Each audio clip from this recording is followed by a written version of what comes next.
Thank you very much. Thank you. Please be seated.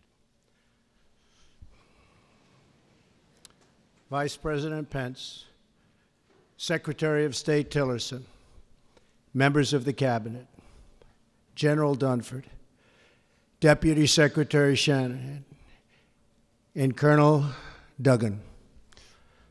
Most especially, thank you to the men and women of Fort Myer and every member of the United States military at home and abroad. We send our thoughts and prayers to the families of our brave sailors who were injured and lost after a tragic collision at sea, as well as to those conducting the search and recovery efforts. I am here tonight to lay out our path forward in Afghanistan and South Asia. But before I provide the details of our new strategy, I want to say a few words to the service members here with us tonight, to those watching from their posts, and to all Americans listening at home. Since the founding of our republic, our country has produced a special class of heroes whose selflessness, courage, and resolve is unmatched in human history. American patriots from every generation have given their last breath on the battlefield for our nation and for our freedom. Through their lives, and though their lives were cut short, in their deeds they achieved total immortality. By following the heroic example of those who fought to preserve our republic, we can find the inspiration our country needs to unify, to heal, and to remain one nation under God. The men and women of our military operate as one team with one shared mission and one shared sense of purpose. They transcend every line of race, ethnicity, creed, and color to serve together and sacrifice together in absolutely perfect cohesion. That is because all service members are brothers and sisters. They're all part of the same family. It's called the American family. They take the same oath, fight for the same flag, and live according to the same law. They are bound together by common purpose, mutual trust, and selfless devotion to our nation and to each other. The soldier understands what we as a nation too often forget, that a wound inflicted upon a single member of our community is a wound inflicted upon us all. When one part of America hurts, we all hurt. And when one citizen suffers an injustice, we all suffer together. Loyalty to our nation demands loyalty to one another. Love for America requires love for all of its people. When we open our hearts to patriotism, there is no room for prejudice, no place for bigotry, and no tolerance for hate. The young men and women we send to fight our wars abroad deserve to return to a country that is not at war with itself at home. We cannot remain a force for peace in the world if we are not at peace with each other. As we send our bravest to defeat our enemies overseas, and we will always win, let us find the courage to heal our divisions within.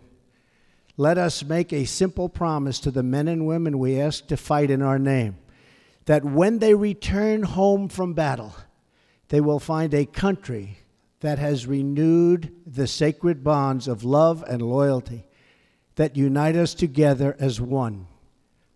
Thanks to the vigilance and skill of the American military and of our many allies throughout the world, horrors on the scale of September 11th, and nobody can ever forget that, have not been repeated on our shores.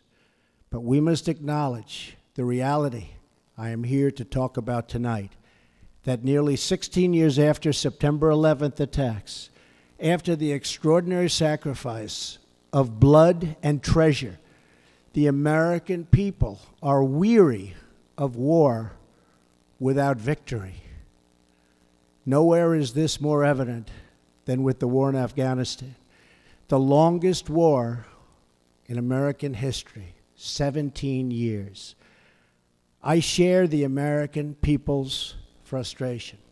I also share their frustration over a foreign policy that has spent too much time, energy, money, and most importantly, lives, trying to rebuild countries in our own image instead of pursuing our security interests above all other considerations. That is why, shortly after my inauguration, I directed Secretary of Defense Mattis and my national security team to undertake a comprehensive review of all strategic options in Afghanistan and South Asia. My original instinct was to pull out, and historically, I like following my instincts. But all my life, I've heard that decisions are much different when you sit behind the desk in the Oval Office. In other words, when you're President of the United States. So I studied Afghanistan in great detail and from every conceivable angle. After many meetings over many months, we held our final meeting last Friday at Camp David with my cabinet and generals to complete our strategy. I arrived at three fundamental conclusions about America's core interests in Afghanistan. First, our nation must seek an honorable and enduring outcome worthy of the tremendous sacrifices that have been made, especially the sacrifices of lives. The men and women who serve our nation in combat deserve a plan for victory. They deserve the tools they need and the trust they have earned to fight and to win. Second, the consequences of a rapid exit are both predictable and unacceptable. 9/11, the worst terrorist attack in our history, was planned and directed from Afghanistan because that country was ruled by a government that gave comfort and shelter to terrorists. A hasty withdrawal would create a vacuum that terrorists, including ISIS and Al-Qaeda, would instantly fill, just as happened before September 11th. And as we know, in 2011, America hastily and mistakenly withdrew from Iraq. As a result, our hard-won gains slipped back into the hands of terrorist enemies. Our soldiers watched as cities they had fought for and bled to liberate, and won, were occupied by a terrorist group called ISIS. The vacuum we created by leaving too soon gave safe haven for ISIS to spread, to grow, recruit, and launch attacks. We cannot repeat in Afghanistan the mistake our leaders made in Iraq. Third and finally, I concluded that the security threats we face in Afghanistan and the broader region are immense. Today, 20 U.S. designated foreign terrorist organizations are active in Afghanistan and Pakistan, the highest concentration in any region, anywhere in the world. For its part, Pakistan often gives safe haven to agents of chaos, violence, and terror. The threat is worse because Pakistan and India are two nuclear-armed states whose tense relations threaten to spiral into conflict, and that could happen. No one denies that we have inherited a challenging and troubling situation in Afghanistan and South Asia, but we do not have the luxury of going back in time and making different or better decisions. When I became president, I was given a bad and very complex hand, but I fully knew what I was getting into. Big and intricate problems. But one way or another, these problems will be solved. I'm a problem solver. And in the end, we will win. We must address the reality of the world as it exists right now, the threats we face, and the confronting of all of the problems of today, and extremely predictable consequences of a hasty withdrawal. We need look no further than last week's vile, vicious attack in Barcelona to understand that terror groups will stop at nothing to commit the mass murder of innocent men, women, and children. You saw it for yourself. Horrible. As I outlined in my speech in Saudi Arabia 3 months ago, America and our partners are committed to stripping terrorists of their territory, cutting off their funding, and exposing the false allure of their evil ideology. Terrorists who slaughter innocent people will find no glory in this life or the next. They are nothing but thugs and criminals and predators and, that's right, losers. Working alongside our allies, we will break their will, dry up their recruitment, keep them from crossing our borders, and yes, we will defeat them, and we will defeat them handily. In Afghanistan and Pakistan, America's interests are clear. We must stop the resurgence of safe havens that enable terrorists to threaten America. And we must prevent nuclear weapons and materials from coming into the hands of terrorists and being used against us or anywhere in the world, for that matter. But to prosecute this war, we will learn from history. As a result of our comprehensive review, American strategy in Afghanistan and South Asia will change dramatically in the following ways.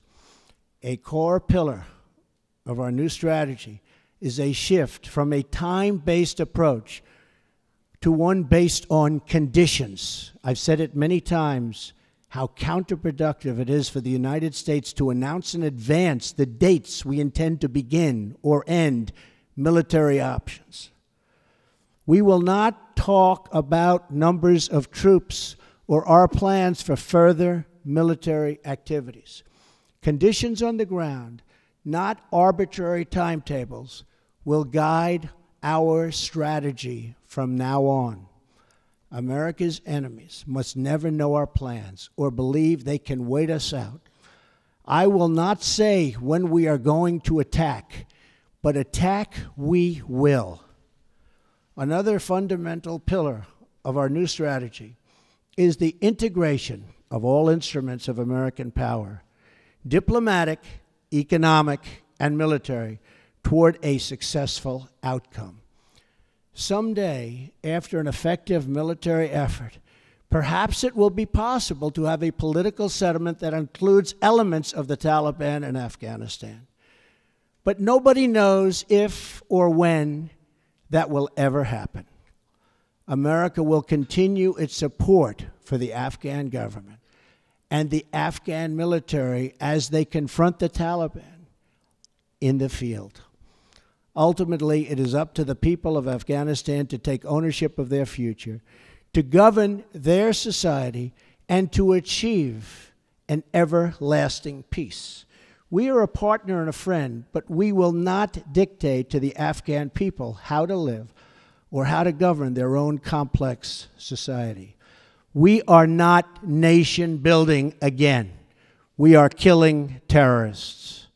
The next pillar of our new strategy is to change the approach and how to deal with Pakistan. We can no longer be silent about Pakistan's safe havens for terrorist organizations, the Taliban, and other groups that pose a threat to the region and beyond. Pakistan has much to gain from partnering with our effort in Afghanistan. It has much to lose by continuing to harbor criminals and terrorists. In the past, Pakistan has been a valued partner. Our militaries have worked together against common enemies. The Pakistani people have suffered greatly from terrorism and extremism. We recognize those contributions and those sacrifices. But Pakistan has also sheltered the same organizations that try every single day to kill our people. We have been paying Pakistan billions and billions of dollars. At the same time, they are housing the very terrorists that we are fighting. But that will have to change, and that will change immediately. No partnership can survive a country's harboring of militants and terrorists who target U.S. service members and officials.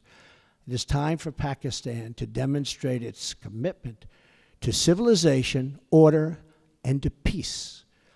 Another critical part of the South Asia strategy for America is to further develop its strategic partnership with India, the world's largest democracy and a key security and economic partner of the United States. We appreciate India's important contributions to stability in Afghanistan, but India makes billions of dollars in trade with the United States, and we want them to help us more with Afghanistan, especially in the area of economic assistance and development. We are committed to pursuing our shared objectives for peace and security in South Asia and the broader Indo-Pacific region.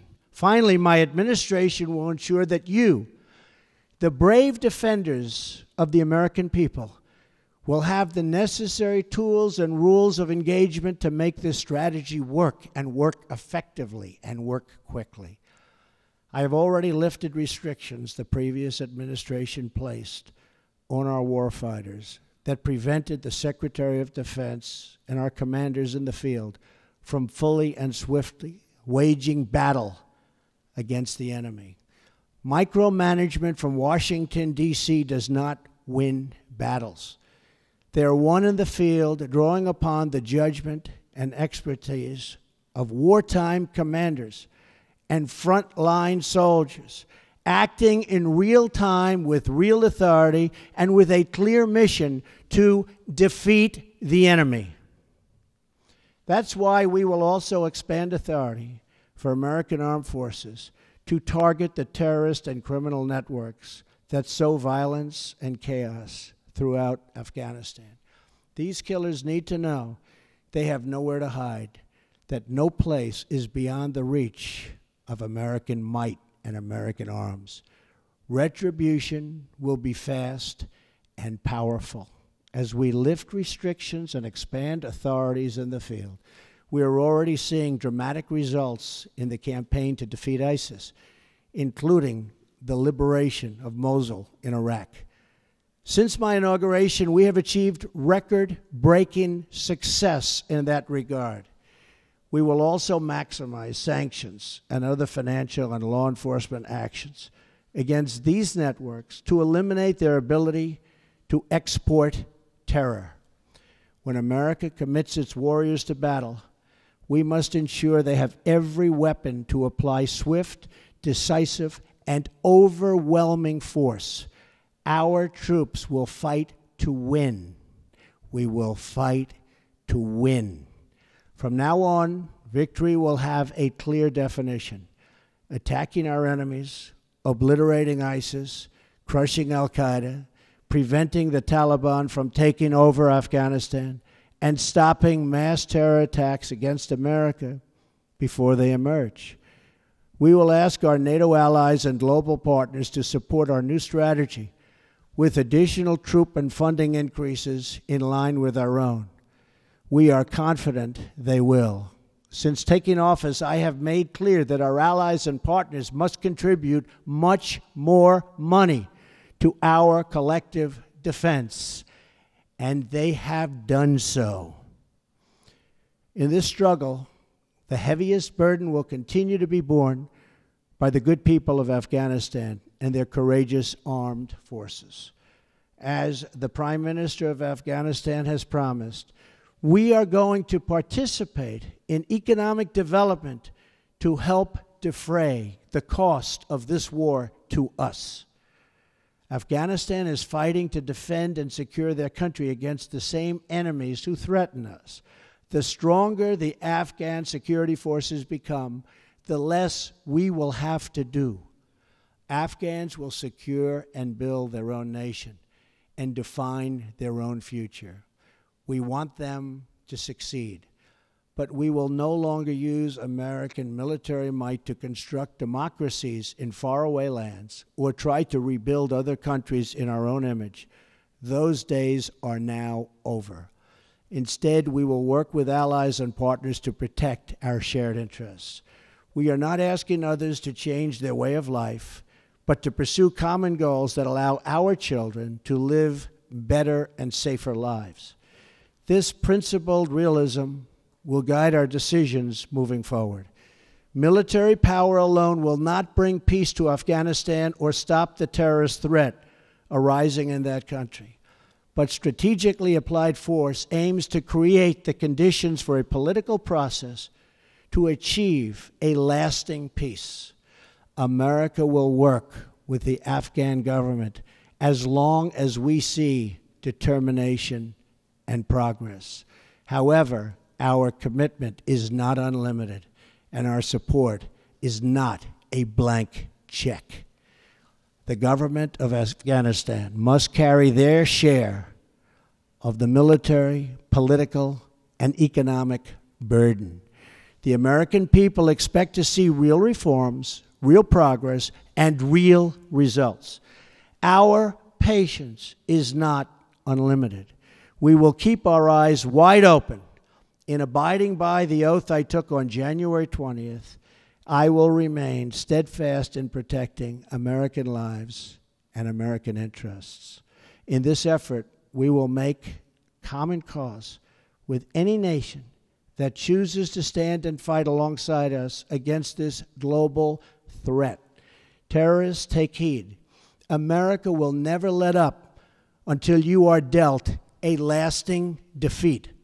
Under my administration, many billions of dollars more is being spent on our military, and this includes vast amounts being spent on our nuclear arsenal and missile defense. In every generation, we have faced down evil, and we have always prevailed. We prevailed because we know who we are and what we are fighting for.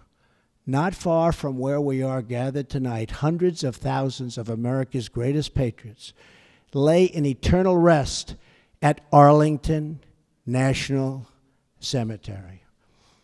There is more courage, sacrifice, and love in those hallowed grounds than in any other spot on the face of the earth. Many of those who have fought and died in Afghanistan enlisted in the months after September 11th, 2001. They volunteered for a simple reason. They loved America, and they were determined to protect her. Now we must secure the cause for which they gave their lives. We must unite to defend America from its enemies abroad. We must restore the bonds of loyalty among our citizens at home, and we must achieve an honorable and enduring outcome worthy of the enormous price that so many have paid. Our actions, and in the months to come, all of them will honor the sacrifice of every fallen hero, every family who lost a loved one, and every wounded warrior who shed their blood in defense of our great nation. With our resolve, we will ensure that your service and that your families will bring about the defeat of our enemies and the arrival of peace.